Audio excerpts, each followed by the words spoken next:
நம்முடைய வாழ்க்கையில தேவன் ஒரு அற்புதமான காரியங்களை செய்திருக்கிறார். அல்லேலூயா. எல்லாருடைய வாழ்க்கையிலும் தேவன் செய்த அற்புதம் என்ன தெரியுங்களா? ரட்சிப்பு. அல்லேலூயா. நம்ம அந்த ரட்சிப்பை காத்து கொள்வதற்கு நமக்கு என்ன வேணுங்க? தெளிவு வேணும். தெளிவு வேணும். காத்து கொள்வதற்கு நம்ம குடும்பங்களில, நம்ம வீட்டுல வைத்திருக்கிற நகையாகட்டும், பணமாகட்டும், அதுக்கு நம்ம எவ்வளவு பாதுகாப்பா வச்சு என்ன பண்ணிருக்கிறோம்? கோத்ரேஜ் பூட்டெல்லாம் போட்டு ரொம்ப பத்திரமா பூட்டி என்ன பண்ணிருக்கோம்? யாரும் திருடன் திருடாதபடிக்கு என்ன பண்றோம்? பூட்டி வச்சிருக்கோம். ஆனா அதை விட விலையேற பெற்ற ரட்சிப்பை காத்து கொள்வதற்கு நம்ம எந்த பூட்டை போட்டிருக்கிறோம்? எந்த பூட்டை? யோசிக்கணும்ல. சாதாரணமா நினைச்சிடும். ஏன்னா கண்களின் இச்சை, ஜீவனத்தினுடைய பெருமை, மாம்சத்தினுடைய இச்சை, இது எல்லாவற்றையும் விளக்கி காத்து கொள்வதற்கு ரட்சிக்கப்பட்ட நமக்கு தேவன் என்ன பண்ணிருக்கிறார் தெரியுங்களா?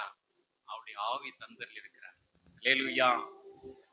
அந்த ஆவியை நாம் என்ன பண்ணணும்? காத்துக்கொள்ளணும், அணையாம பார்த்துக்கணும். சிலருடைய விளக்கு என்ன பண்ணிருக்குது? சிட்டம் சிட்டம் பிடிச்சிருக்கு. அப்படின்னா சின்ன பிள்ளைங்களுக்கு புரியாது. அப்படின்னா என்ன? விளக்கு எரி விடுகிற அந்த விளக்குல அந்த கருமையா இருக்கும், அதுக்கு கீழே என்ன பண்ணும்? அந்த திரி வெள்ளையா இருக்கும், மேல என்ன பண்ணும்? விளக்கு எரியும். அந்த சிட்டத்தை என்ன பண்ணும்? தட்டி விடுகிற போது விளக்கு என்ன பண்ணும்? பிரகாசம் அடையும். அப்போ ஆலயம், தேவனுடைய ஆலயத்திற்கு நம்ம ஒவ்வொரு வாரம் வருவதற்கு என்ன காரணம் தெரியுங்களா? தேவன் நம்மை சீர்படுத்துவதற்காக. ஆமா, நான் பர்ஃபெக்டா தானே இருக்கிறேன் அப்படின்லாம் சொல்லவே முடியாது. அப்படி சொல்லிட்டா உங்களை விட, என்னை விட முட்டாள் யாருமே கிடையாது. அல்லேலூயா. அப்போ தேவன் நம்மளை என்ன பண்றாருன்னா புதுப்பிக்கிறார். எப்பங்க? ஒவ்வொரு நாளும் சிறப்பா ஞாயிற்றுக்கிழமை ஆராதனையில நம்மள என்ன பண்றாரு? பட்டத்திட்டுறாரு. அல்லேலூயா. என்ன பண்றாருங்க? பட்டத்திட்டுறாரு. நீங்க தங்கத்தை சேரும் போது நீங்க கொஞ்சம் போய் பார்க்கணும். தங்கத்தை செய்யும்போது யாருன்னா பார்த்துருக்கீங்களா? பாலிஷ் பண்ணும்போது பார்த்துருப்பீங்க. பாலிஷ் பண்ணும்போது, வெள்ளி செயினுக்கு பாலிஷ் பண்ணும்போது, தங்க செயினுக்கு பாலிஷ் பண்ணும்போது பார்த்துருப்பீங்க. எங்க நண்பர் ஒருத்தர் இருக்கிறாரு என்கிட்ட. என் நண்பர்னா அவங்க முஸ்லீம் தான். எனக்கு கிட்டத்தட்ட ஒரு என்ன சொல்றது, ஒரு 35 வருஷமா நண்பர். நான் போனா அவர்கிட்ட என்ன பண்ண, சரி நான் சொல்றது எப்படின்னா, ஒரு 25 வருஷத்துக்கு முன்பே போனா 2 மணி நேரம் 3 மணி நேரம் உட்காரும் ஒரு கடையில. கடையில் தான் இருக்கு.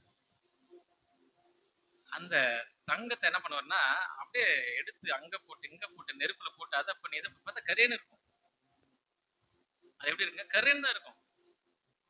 ஆனா அது முடிச்சு எல்லா வேலையும் போட்டு பாலிஷ் போட பாருங்க. அந்த பிரஷை போட்டு நல்லா அப்படியே தேய்ப்பார். தேய்ச்ச உடனே அப்படியே அந்த அந்த ஒரு ஆசிட்ல விட்டு எடுப்பார்.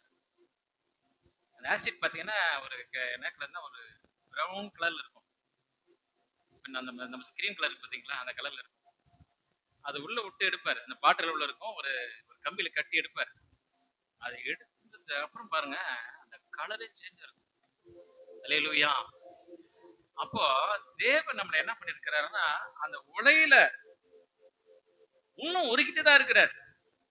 இன்னும் அவர் விரும்புகிற வண்ணம் தங்கமும் ஒண்ணு ஜொலிக்க வரல. ஆனா அதுக்குள்ள நம்ம என்ன பண்றோம்?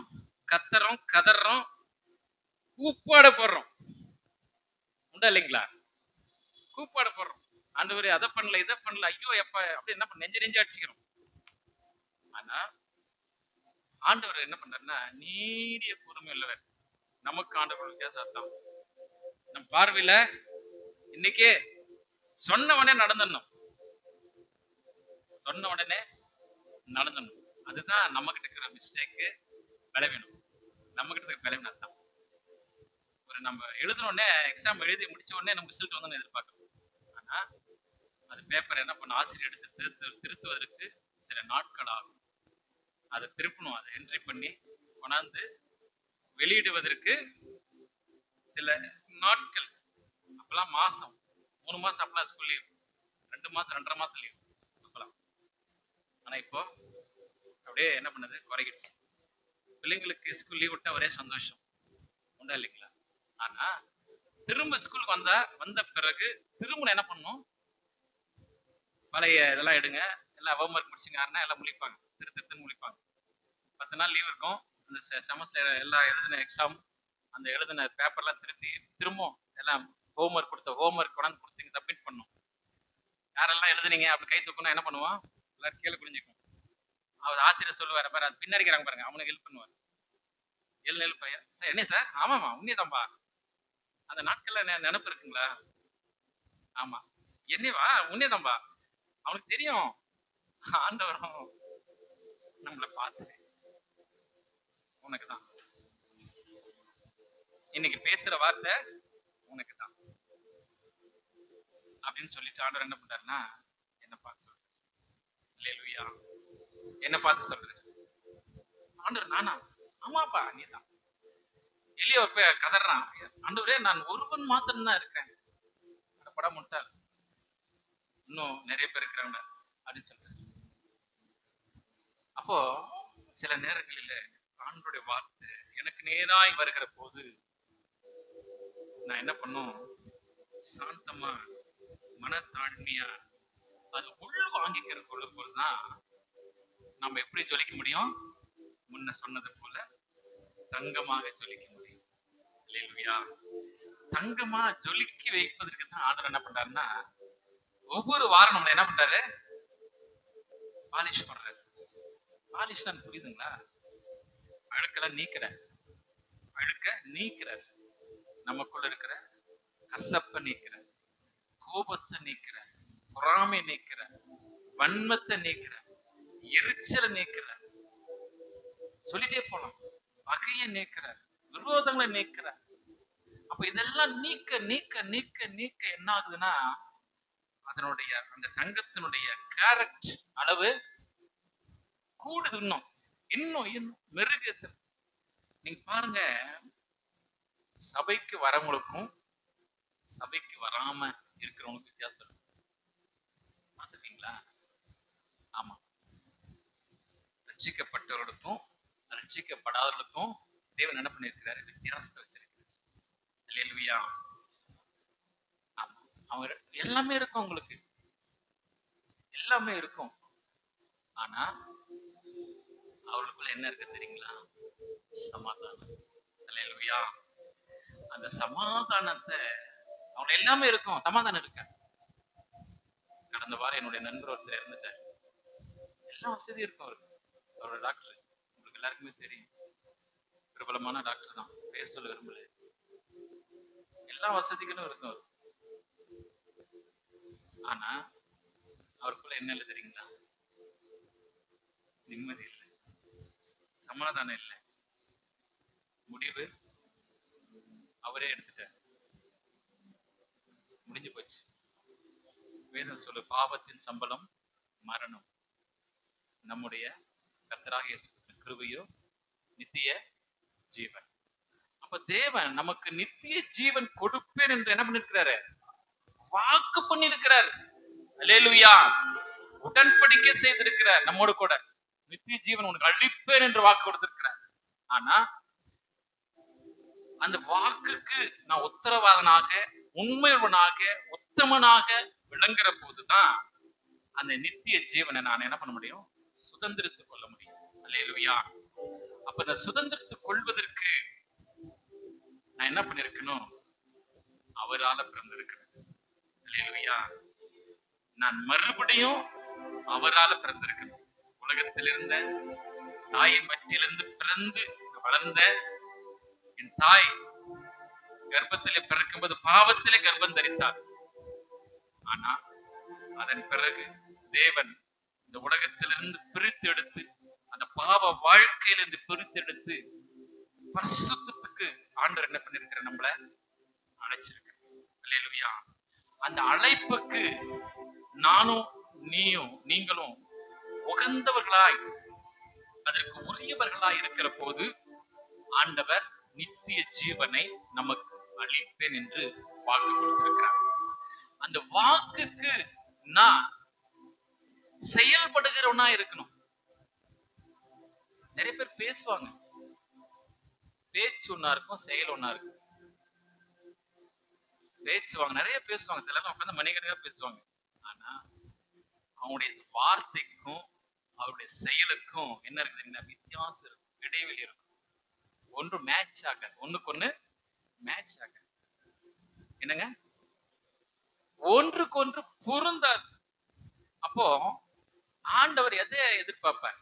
பேசுகிறவனையா செய்கிறவனையா? வேதம் செய்கிறவனை. கிரி இல்லாத விசுவாசம் செத்ததுன்றார். கிரி இல்லாத விசுவாசம் செத்தது.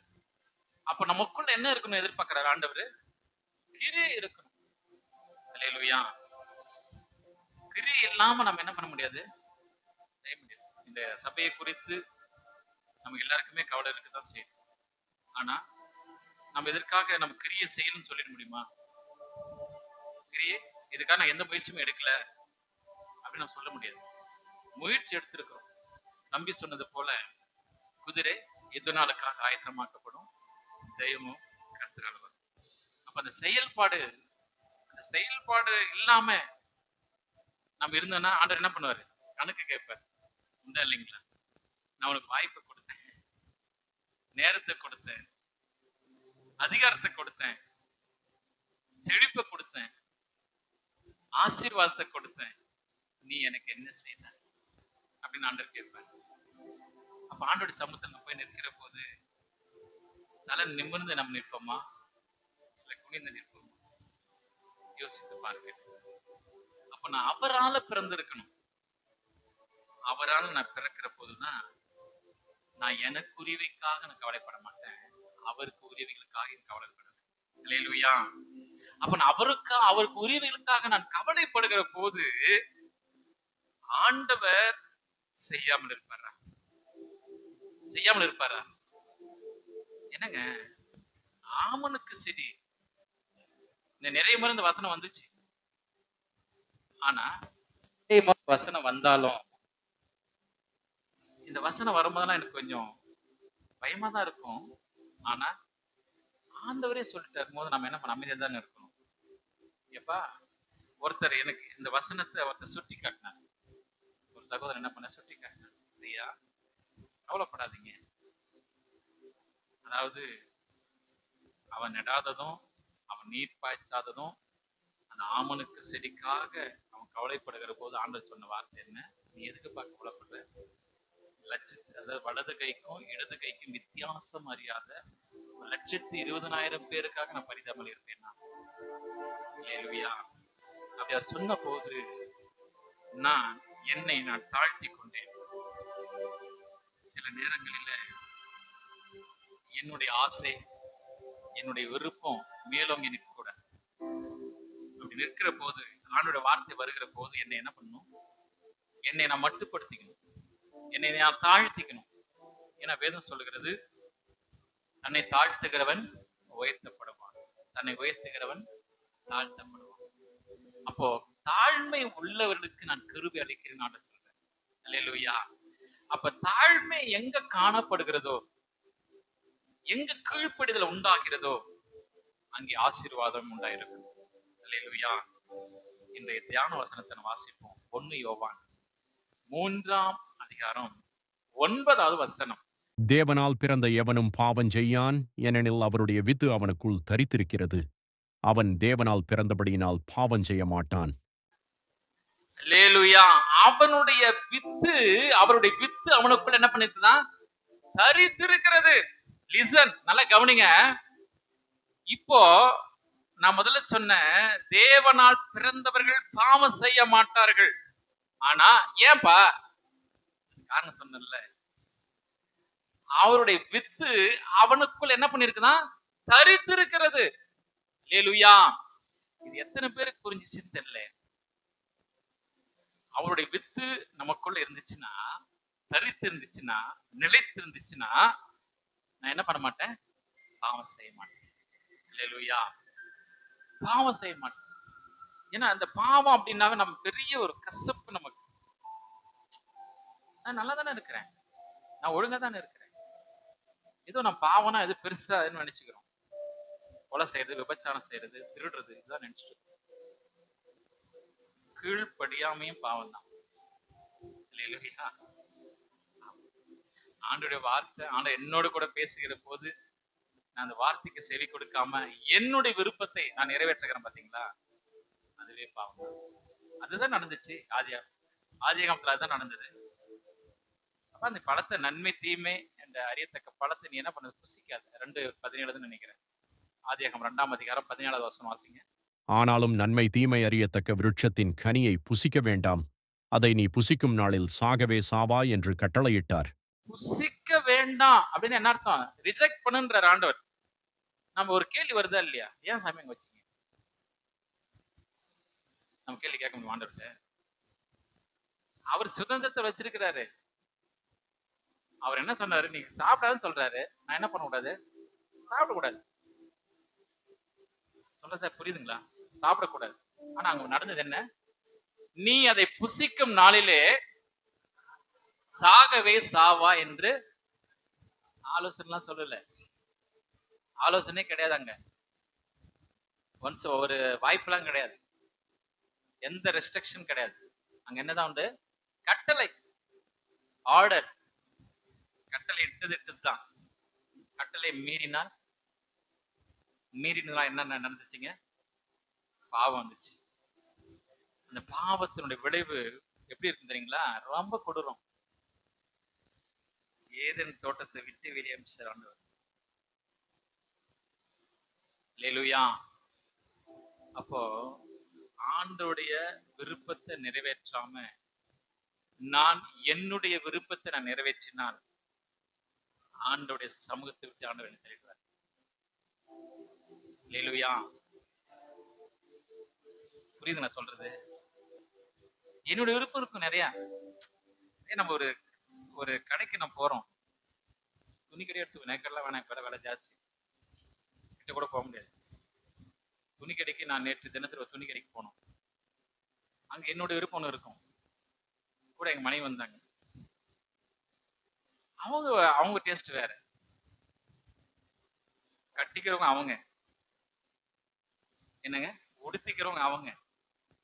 அப்போ என்னோட விருப்பத்தை அங்க என்ன பண்ண கூடாது? திணிக்க கூடாது.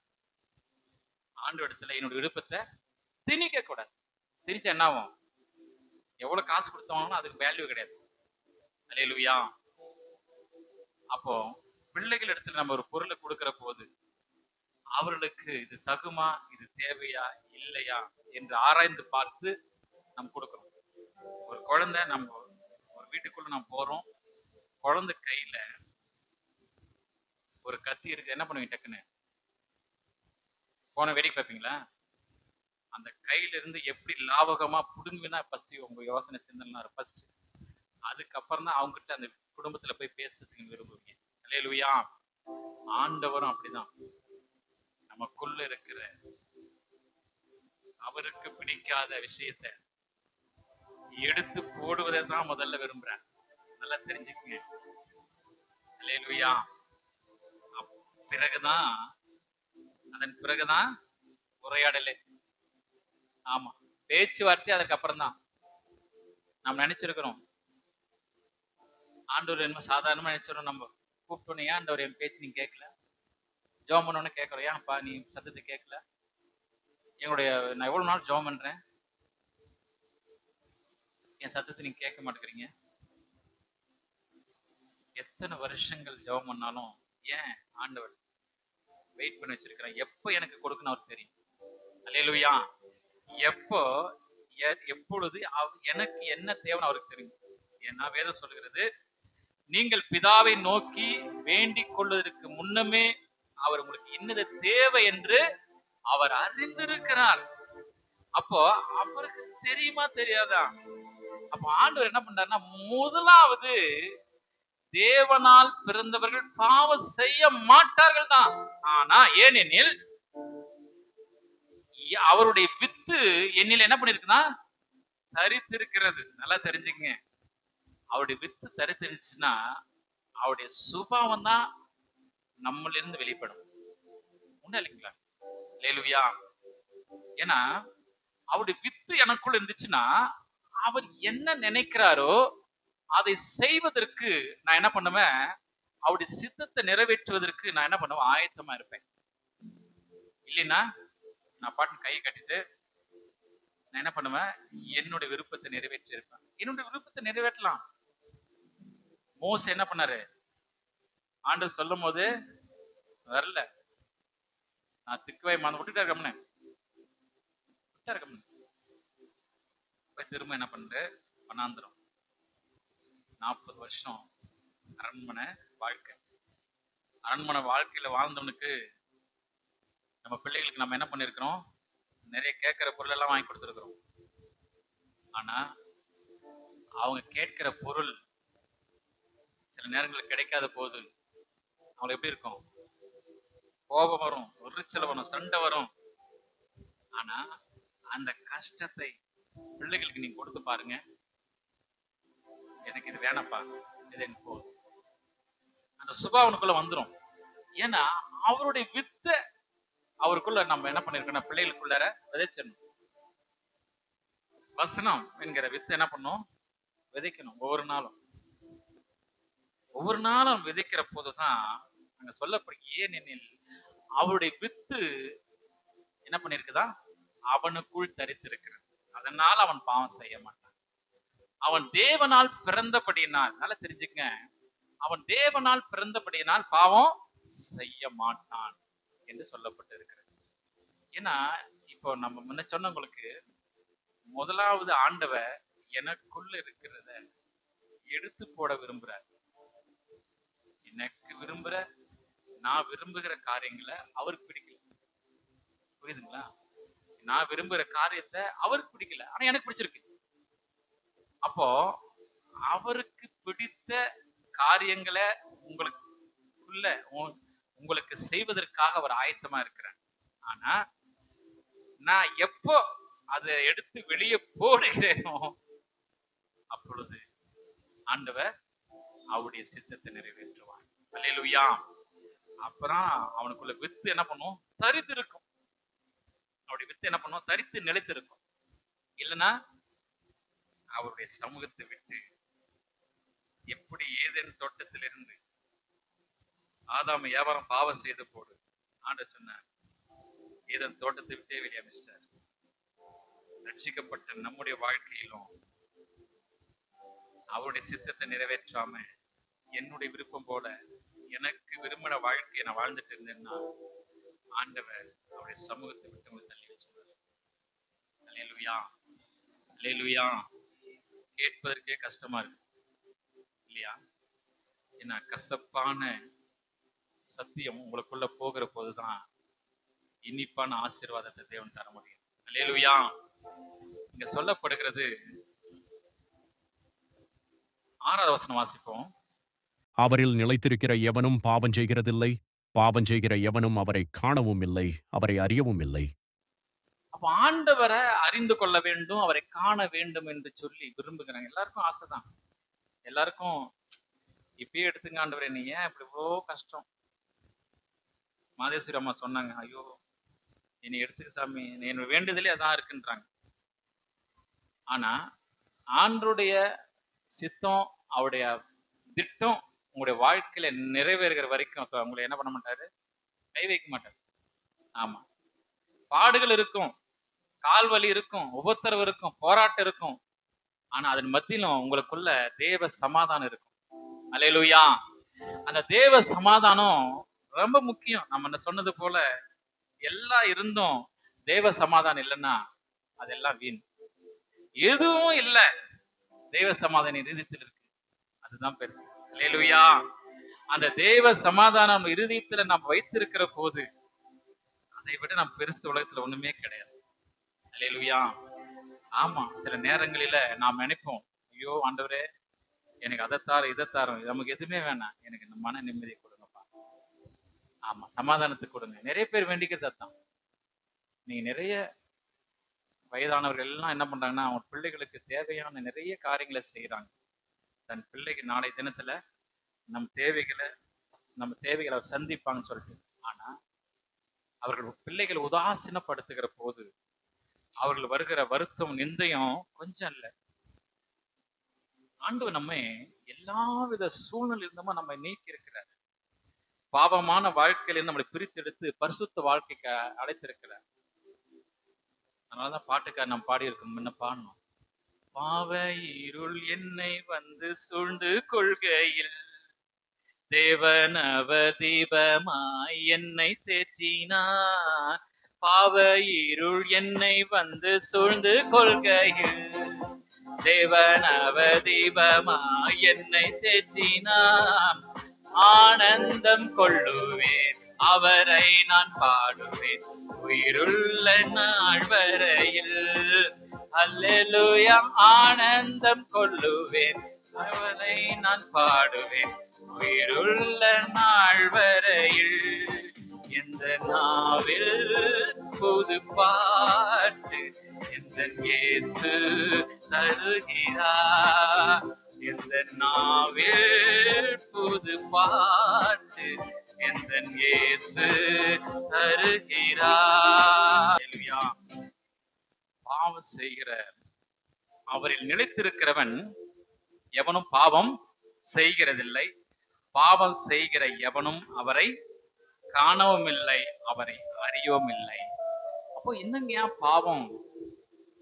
பாவத்தை ஏன் இவ்வளவு டீப்பா சொல்லிட்டு இருக்கிறீங்க அப்படின்னு ஒரு சத்தம். பாவத்தை, ஆமா, நம்முடைய ஆண்டவர் பாவிகளுக்காக தான் வந்தார், அது மாற்று கருத்து இல்லை. ஆனா நீங்க பாவிகளாவே இருக்கிறதுக்காக வரல. அல்லேலூயா. ரெண்டுக்கு வித்தியாசம் இருக்கு. உங்களுடைய பாவ வாழ்க்கையிலும் சேற்றில் இருந்த நம்மை தூக்கி எடுத்து அவருடைய நம்முடைய நாற்றத்தை எல்லாம் அவருடைய ஜீவ ரத்தம் கொண்டு மாற்றி இருக்கிறார். அல்லேலூயா. அந்த ஜீவ ரத்தம் நமக்குள்ள என்ன பண்ணிருக்கிறாரு? அந்த வித்து நமக்குள்ளே தரித்திருக்க வேண்டும் என்று அவர் விரும்புகிறார். அல்லேலூயா. ஏன்னா அவர் வேதம் சொல்லுகிறது, பாவம் செய்கிற எவனும் நியாயப்பிரமாணத்தை மீறுகிறான். 4வது வசனம். பாவம் செய்கிற எவனும் நியாயப்பிரமாணத்தை மீறுகிறான், நியாயப்பிரமாணத்தை மீறுகிறதே பாவம். நியாயப்பிரமாணம் என்னங்க? சொல்லுங்க. சூப்பர். உன்னிடத்தில் அன்பு கூறுவது போல பிறனிடத்தில் அன்பு கூறுவது, அதுதான் நியாயப்பிரமாணம். ஒத்திகா முடிச்சிட்டாங்க சகோதரி. உன்னிடத்தில் நீ அன்பு கூறுவது போல பிறனிடத்தில் அன்பு கூறுவாயாக. முடிஞ்சு போச்சு. கஷ்டமா தான் இருக்கும். எனக்கு கால் அடிபட்டுருச்சு, ரத்தம் விழுவுது, நான் என்ன பண்ணுவேன்? பார்த்துட்டு கம்முனே இருப்பேனா? வீட்டில் இருக்கிற மஞ்சள், தேங்காய் எண்ணெய் என்ன பண்ணுவோம்? எடுத்துன்னு வந்து குழப்பி வச்சிருவோம். ஃபர்ஸ்ட் ரத்தம் அதிகமாக வருதா, ஒரு துணியை கிழிச்சு சுற்றி வச்சிருவோம். அதன் பிறகுதான் மருத்துவமனைக்கு போவோம். யாருக்கு? எனக்கு வந்தா. உன்னிடத்தில் அன்பு கூறுவது போல பிறனிடத்திலும் அன்பு கூறுவாயாக. ரோட்ல போயிட்டு இருக்கிறோம், வண்டியில் விழுந்துட்டாங்க ஒருத்தர். எட்டி பார்த்துட்டு எனக்கு என்ன அப்படின்னு போனா அதுக்கு என்ன அர்த்தம்? என்ன கவனிக்கிறீங்க? நியாயப்பிரமாணத்தை மீறிட்டேன். நியாயப்பிரமாணத்தை மீறினா பாவம். சிலர் வந்து யோசிப்பாங்க, ஏங்க போனா நிறைய பிரச்சனை இருக்கு, நாளைக்கு சாட்சி கூப்பிடுவாங்க, அதை எப்படி கையாளுறது? இது அறிவு, இது அறிவு. அந்த அறிவை ஆண்டவர் ஏத்துக்கிறதே கிடையாது. அந்த அறிவு எப்போ உனக்குள்ள செயல்பட ஆரம்பிக்குதோ அப்போ நீங்க அந்த நியாய பிரமாணத்தை என்ன பண்றீங்க? என்னங்க? மீறி போயிடுறீங்க. அப்ப நியாய பிரமாணத்தை மீறிட்டா என்ன நடக்கும்? என்ன கிடைக்கும்? பாவம் வந்துடும். பாவம் வந்ததுக்கு அப்புறம் மரணம். சொல்லும் போதே பயமாக்குது இல்ல? எங்க ஆசாரியன் வர்றான், லேவியன் வர்றான், சமாரியன் வரான். 3 பேர். நமக்கு எல்லாருக்குமே தெரியும், நான் சுருக்கமா சொல்லிடுறேன். ஆசாரியன் வரும்போது என்ன பண்றான்? அவனுக்கு நியாயப்பிரமாணம் தெரியுமா தெரியாதா? ஆசாரியனுக்கு ஆசாரியனுக்கு நியாயப்பிரமாணம் தெரியும். வராரு, பாக்குறாரு, குத்துயிரும் கொலையுரமா ஒருத்தன் என்ன பண்றான்? வீழ்ந்திருக்கிறான். அவனை பாக்குறாரு. இது நம்மோட வேலை இல்ல, இது நம்முடைய வேலைன்னு சொல்லிட்டு ஒதுங்கி போயிடுறான். இன்னொருத்தன் லேவியன் வரான். கொலையுரமா குத்துயுரமா கள்ளனால குத்தப்பட்டு அடிக்கப்பட்டு ஒரு மனுஷன் வீழ்ந்திருக்கிறான். அந்த மனுஷன் அந்த மனுஷனை ஒருத்தர் கடந்து போகிறார். முதல் ஆளு ஆசாரியன். ஆசாரியன் இந்த நியாயப்பிரமாணம் தெரியுமா தெரியாதா? தெரியும். நியாயப்பிரமாணம் தெரிந்த அந்த மனுஷன் என்ன பண்றாரு? பார்த்துட்டு போறார். அடுத்தது லேவியன் வரார். லேவியன் என்ன பண்றாரு? பார்த்துட்டு என்ன பண்றாருங்க? பக்கமாய் ஒதுங்கி போயிடுறாரு. அடுத்து சமாரியன் வரார். இயேசு கிறிஸ்து வரார். அவர்தான் என்ன பண்றாருன்னா, அந்த கொத்துயிரமா கொலையுரமா இருக்கிறான் பத்தியா, அந்த மனுஷனை தூக்கிட்டு வந்து அவனை சத்திரத்துல விட்டு மருத்துவ செலவுக்கு பணத்தை கொடுத்து அவனை பாதுகாக்கும்படி ஒப்பு கொடுத்துட்டு போயிருக்கிறார். அல்லேலூயா. அந்த குத்துயிரமா கொலையுரமா இருந்த யார் தெரியுமா? அது நாம தான். அல்லேலூயா. அப்போ அந்த சமாரியன் நம்மளை சந்திக்கலனா, இயேசு கிறிஸ்து நம்மளை சந்திக்கலனா என்ன நடந்திருக்கும்? நம்ம என்ன பண்ணிருப்போம்? மரித்திருப்போம். இப்ப இங்க உட்கார்ந்திருக்க மாட்டோம், மண் ஆயிட்டு இருப்போம். மண்ணோட மண்ணா ஆயிட்டு. ஆனா கிட்ட வந்து எண்ணெயை பூசி தன் வாகனத்துல உட்கார வச்சுட்டு நம்மள என்ன பண்ணிருக்காரு? அவரோட பேழைக்குள்ள நம்மளை அழைச்சிட்டு போயிட்டு இருக்கிறாரு. அல்லேலூயா, அல்லேலூயா. இதுதான் அந்த நியாயப்பிரமாணம். 2 பேரும் செய்யல, ஆசாரியனும் லேவியனும் செய்யல, சமாரியன் என்ன பண்றாரு? செய்யறாரு. அப்ப நல்ல சமாரியன் நமக்கு இருக்கிறார். அல்லேலூயா. அவர் செய்திருக்கிறாருங்க. நமக்கு நமக்கு நம்முடைய பாவத்தை மீட்டு நம்மளை சுத்திகரிச்சிருக்கிறார். அப்போ இன்னும் பாவம் செய்தவர்கள் உலகத்தில் அநேக பேர் இருக்கிறாங்க. அந்த அநேக பேரை மீட்பதற்காக உன்னையும் என்னையும் தேவன் தெரிந்திருக்கிறார். அல்லேலூயா. புரியுதுங்களா சத்தியம் என்னன்ட்டு? ஆமா, இலவசமா நீங்க பெற்று இருக்கிறீங்க. அந்த சமாரியன் வந்து சும்மா சாதாரணமா தூக்கிட்டாரா? உங்களுக்கு சொந்த ரத்தத்தை கரையம் பண்ணி இருக்கிறார். ஆமா, சொந்த உயிரையும் என்ன நடக்கும் அடுத்து தெரியாது. நம்ம வாகனத்தை தூக்கிட்டு போனா, நம்ம வாகனத்தை எவனா பிடிக்குவானா, இல்ல நம்மளே எவனா அடிச்சு கொண்டுருவானா, அதெல்லாம் பார்க்கல. அதுக்கெல்லாம் துணிஞ்சுதான் தன் உயிரையும் கொடுத்து சிந்தி ரத்தம் சிந்தி நம்மளை என்ன பண்ணிருக்கிறாரு? மீட்டு இருக்கிறார். அப்போ பாவத்துல மறித்திருந்த நம்ம தேவன் என்ன பண்றாரு? நியாயப்பிரமாணத்தை அவர் செய்திருக்கிறார். நியாயப்பிரமாண முடிவு அவர் தான். அப்போ அந்த உன்னிடத்தில் அன்பு கூறுவது போல பிறனிடத்தில் அன்பு கூறுவாயாக, அந்த கட்டளைய அவர் நிறைவேற்றிருக்கிறார். நம்ம மூலமா நிறைவேற்றிருக்கிறார். நம்ம அந்த கட்டளை நாம் பெற்றிருக்கிறோம். கட்டளை பெற்ற நாம் அமைதியாகவும் மௌனமாகவும் ஊமையாகவும் இருப்பதற்கு காரணம் என்ன? அவருடைய வித்து நமக்குள்ள இல்லையா? யோசிக்குதா இல்லையா? நம்ம நாசில சொரணம் ஏறுதா இல்லையா? சூடு ஏறுதா இல்லையா? வசனங்க. என்னங்க சூடு சொரணம் திட்டுறீங்க? வசனம். அவருடைய நாசில ஏறிட்டான். அல்லேலூயா. நம்ம ஒருத்தன் அடிச்சாலோ திட்டினாலோ நம்மளை காயப்படுத்தினாலோ அவருக்கு அவருடைய நாசில் என்ன பண்ணுமா? சுருணம் ஏறும். ஏன்? அவருடைய வித்து இங்க இருக்கு. அல்லேலூயா. நாம் அவருடைய பிள்ளைகளா இருக்கிறோம். நாம் அவராலே பிறந்திருக்கிறோம். அல்லேலூயா. நாம் தேவனாலே பிறந்தவர்கள். எவனும் பாவம் செய்ய மாட்டான். ஏனெனில் அவருடைய வித்து அவனுக்குள் தரித்திருக்கிறது. அவன் தேவனால் பிறந்தபடி நான் பாவம் செய்ய மாட்டான். அல்லேலூயா. நான் திரும்ப சொல்றேன், இன்னும் கொஞ்சம் புரிமண்டமா சொல்றேன். ஏன்னா அதை திரும்ப திரும்ப சொல்லும்படியாக ஆவியானவர் ஏவிட்டிருக்கிறார். நான் நியாயப்பிரமாணத்தை எனக்கு ஒருத்தர் செய்திருக்கிறார். பாவத்துல, ஒளையான சேற்றுல, அக்கிரமங்களில, மீறுதலில, கீழ்ப்படியாமையில இருந்த என்ன தூக்கி எடுத்து அவரை சுத்திகரிச்சு என்னை ஒரு மனுஷனாக, ஒரு பரிசுத்தவானாக, ஒரு நீதிமானாக, ஒரு உத்தமனாக தேவன் என்னை வச்சிருக்கிறார். இந்த உலகத்துல இன்னும் அநேக ஜனங்கள் பாவம் செய்துட்டு இருக்கிறாங்க. இன்னைக்கு அந்த பாவிகளை மீட்பதற்காக தான் உன்னையும் என்னையும் தேவன் தெரிந்திருக்கிறார். அல்லேலூயா. அவர் தெரிந்த நோக்கமே அப்படிப்பட்ட ஜனங்களுக்கு நேராக உங்களுடைய வார்த்தைகள், உங்களுடைய சாட்சி உள்ள வாழ்க்கையும் நீங்க அர்ப்பணிக்கிற போதுதான் அவருடைய வித்து உங்களுக்குள்ள இருக்கு. அல்லேலூயா. நீங்கள் தேவனாலே பிறந்தவர்கள். புரியுதுங்களா?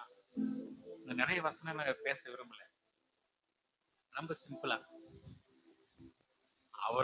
தேவனாலே பிறந்தவர்கள் பாவம் செய்ய மாட்டாங்க.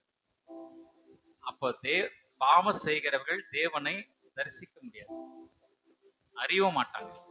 புரியுதுங்களா இல்லையா? பாவம் ஒருத்தர் அப்போ அவங்க பாவிகளா இருக்கிறாங்கன்னா அப்போ அவர்களுக்கு என்ன வேணும்? ஐயோ, பிணியாளிகளை சுகமாக்குறதுக்கு யார் வேணுங்க? டாக்டர் வேணுமா இல்லையா? நோயாளிக்கு யார் வேணும்? டாக்டர் வேணும். அப்போ உங்களை எல்லாம் யார வச்சிருக்கிற ஆண்டு உலகத்துல? மருத்துவர்களாக தேவன் உங்களை வச்சிருக்கிறார். எங்க ஊசி இல்ல, மருந்து இல்ல, மாத்திரை இல்ல, என்ன போய் டாக்டர்ன்றீங்க? ஏங்க நீங்க ஜெபம் பண்ணா அவங்க சுகம் ஆகுறாங்க. நீங்க சொல்ற வார்த்தையினால அவங்க கட்டப்படுறாங்க. இடிந்து நொடிந்து போயிருந்தாங்க அவங்க. நீங்க பேசின வார்த்தையினால உங்கள் வார்த்தைய தேவன் கனப்படுத்தி இருக்கிறார். சாக போன அவங்கள என்ன தேவன் என்ன திருப்பி கொடுத்திருக்கிறார் இந்த சபைக்கு. புரியுதுங்களா சகோதர சகோதரி? புரியுதுங்களா? ஆமா. அந்த ஃபயர், அந்த என்ன சொல்றது, அந்த வித்து உங்களுக்குள்ள இருக்கிற போது ஆண்டவர் உங்களை மருத்துவர்களாக வச்சிருக்கிறார். நீங்க ஜெபம் பண்ணுங்க, அவங்க கால் சுகம் ஆகும். தலைவலியா ஜெபம் பண்ணுங்க, அப்புறம் நீங்க டாக்டர் அவங்க போறது அப்புறம் சுகமாக்கல்னா உங்களுக்கு என்ன நஷ்டம்? நீங்க எல்லாம் முதல் போட்டிருக்கீங்களா? என்னங்க திட்டமே இருக்குதா? என்ன ஏத்துக்கிறேன், நான் ஒருத்தர் ஜெபம் பண்றேன், அவருக்கு சுகம் ஆகல, எனக்கு என்ன நஷ்டம்? நஷ்டம் யாருக்கு? எங்க அப்பாவுக்கு. அல்லேலூயா. புரியுதுங்களா? அப்போ தேவனால் பிறந்தவர்கள் பாவம் செய்ய மாட்டாங்க. பாவம் செய்வர்கள் தேவனை தரிசிக்க முடியாது, அவரை அறியவும் முடியாது. அங்க என்ன சொல்ல, 4வது வசனம், பாவம் செய்கிற எவனும் நியாயப்பிரமாணத்தை மீறுகிறான், நியாயப்பிரமாணத்தை மீறுகிறதே பாவம். நியாயப்பிரமாணத்தை மீறுகிறதே பாவம். முடிஞ்சு போச்சுங்க. என்னங்க இப்படி வந்தா நிறுத்திட்டீங்க? பயமாக்குது நீங்க சொல்றத பார்த்தா, நீங்க யோசிக்கிறத பார்த்தா அப்படிதான் இருக்கு. என்னங்க இங்க கொண்டா நிறுத்திட்டீங்க? நான் எந்த பாவம் செய்யல, நான் ஒழுங்கமா உத்தமமா பரிசுத்தமா வாழ்ந்துட்டு இருக்கிறேன். அங்க சொல்றாரு ஆண்டவர், உன்னிடத்தில் நீ அன்பு கூறுவது போல பிறனிடத்தில் அன்பு கூறணும். என் கால் அடிபட்டுச்சுன்னா எப்படி வலிக்குமோ அப்படிதான் அவர்களுக்கும் வலிக்கும். அப்போ வார்த்தையும் கூட தான். என்னை ஒருத்தர் பேசினாங்கன்னா, என்னை திட்டினாங்கன்னா, என்னை ஒருத்தர் நிந்திச்சாங்கன்னா எனக்கு வலிக்குமா இல்லையா? அதே மாதிரிதான் நான் மற்றவர்களை பேசும்போதும், நிந்திக்கிற போதும், குறை சொல்லுகிற போதும் அவருக்கு வலிக்கும். அப்போ நான் நியாயப்பிரமாணத்தை மீறுகிறேன். எவ்வளவு நம்ம கவனமா நடக்க வேண்டியது பாத்தீங்களா? அல்லேலூயா. நம்ம எவ்வளவு கவனமா தாழ்மையா ஆண்டவர் சமூகத்துல வார்த்தைகளை ஒவ்வொரு நாளும் நம்மள ஆண்டவர் என்ன பண்றாரு? சுத்திகரிக்கிறார். சுத்திகரிப்பு எங்க இல்லையோ அங்க பாவம் பெருகும். கீழ்ப்படிதல் எங்கே இல்லையோ அங்க பாவம் பெருகும். அப்ப சுத்திகரிப்பு என்பது ரொம்ப முக்கியம் நம்முடைய வாழ்க்கையில. ஆமே. தேவன் நம்மை சுத்திகரிக்க விரும்புகிறார். தேவன் நம்மை சுத்திகரிக்க விரும்புகிறார். அவர் நமக்கு யாரு? நமக்கு தந்தையா இருக்கிறார், நண்பரா இருக்கிறார், உற்றார் ஒருவனா இருக்கிறார். எல்லாவற்றிலும் எல்லாமும் அவர் தான். அல்லேலூயா. அப்ப எல்லா சூழ்நிலைகளிலும் அவர் நியாயப்பிரமாணத்தை அவர் நிறைவேற்றி முடிச்சாச்சு. அவருடைய வேலை முடிஞ்சு. இனி வேலை யாரோட வேலை இருக்குதுங்க? என்னோட வேலை இருக்கு. நம்முடைய வேலை இருக்கு. நம்ம செய்ய வேண்டிய வேலை என்ன? நியாயப்பிரமாணத்தை செய்யணும். உன்னிடத்தில் அன்பு கூறுவது பிறனிடத்தில் அன்பு கூறு. இதுக்கு அர்த்தம் நீங்க என்ன பண்ணுங்க? வீட்டுக்கு போயிட்டு நல்லா யோசனை பண்ணுங்க. ஆண்டவர் புது புது தாட்ஸை கொடுப்பார் உங்களுக்கு. ஆமா. ஏன்னா ஒவ்வொருத்தருக்கும் ஒவ்வொரு வழி ஆண்டவர் கொடுப்பார். வழின்னா சொல்றது ஆண்டவர் கொடுப்பார். ஐயோ, நான் இந்த விஷயத்துல நான் என்ன பண்ணிருக்கேன், சிக்கல மாட்டிருக்கிறேன், இந்த வழியில நான் மாட்டிருக்கிறேன், இதுல நான் வெளியே வரணும். அப்ப நீங்க அந்த வித்தை நீங்க எப்ப எடுத்து போடுறீங்களோ, நான் சொல்றது நல்லா புரிஞ்சுக்குங்க, என்னுடைய விருப்பம் நிறைவேறக்கூடாது. அந்த என்னுடைய விருப்பம் நிறைவேறதுக்கு நீங்க துடிச்சிட்டே இருந்தீங்கன்னா அவருடைய விருப்பம் நிறைவேற்ற முடியாது. இயேசு கிறிஸ்து ஜெபம் பண்றாரு, இந்த பாத்திரம் என்னை விட்டு நீங்க கூடுமானால் நீங்குபடி செய்யும், ஆகிலும் என்னுடைய சித்தத்தின்படி இல்ல, உம்முடைய சித்தத்தின்படி ஆக கடவுள். அல்லேலூயா. அப்ப ஆண்டோடைய சித்தத்தை நிறைவேற்றுகிறது தான் நியாயப்பிரமாணத்தை நிறைவேற்று. அப்ப நியாயப்பிரமாணத்தை நிறைவேற்றிட்டே இருங்க. ஒரு நாள் நிறைவேற்றது இல்லை, ஒவ்வொரு நாளும். அதான் விஷயம். ஒவ்வொரு நாளும்